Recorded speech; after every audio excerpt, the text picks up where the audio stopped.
ne réduisez pas tout le potentiel d'une méditation à quelques aspects fonctionnels pratiques, quoi. J'ai j'ai mal au dos, ben je fais un tel exercice. J'ai des difficultés à m'endormir, je choisis tel pranayama, celui-ci par exemple. Il y a une pandémie mondiale, alors je m'astreins à une pratique de telle série de Kundalini Yoga étiquetée comme étant bénéfique pour le renforcement du système immunitaire. Euh, c'est pas comme ça que ça marche.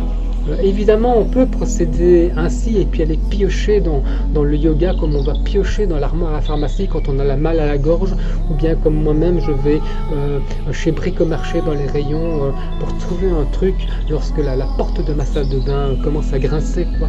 Euh, c'est pas interdit, il n'y a pas de mal à penser ainsi, mais bon, entre nous, hein, est-ce que c'est ça du yoga? Le yoga est devenu très populaire, hein, pour apporter des solutions à nos petits problèmes domestiques.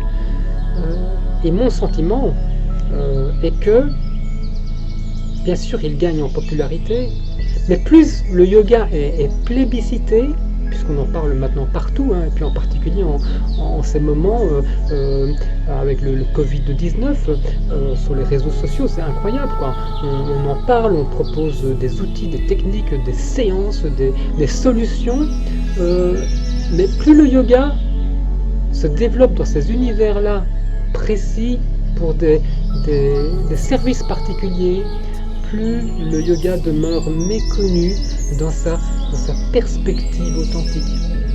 Tel qu'il est communément présenté, le yoga n'est plus qu'un vestige aseptisé et puis débarrassé de tout ce qui semble ne pas correspondre à nos attentes, c'est-à-dire à notre culture du bien-être, à la nécessité de gérer nos émotions, notre culture du développement personnel, de cette soif d'épanouissement.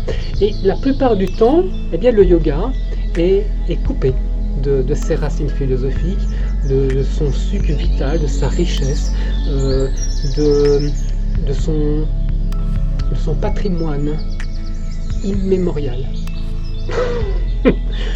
Bon,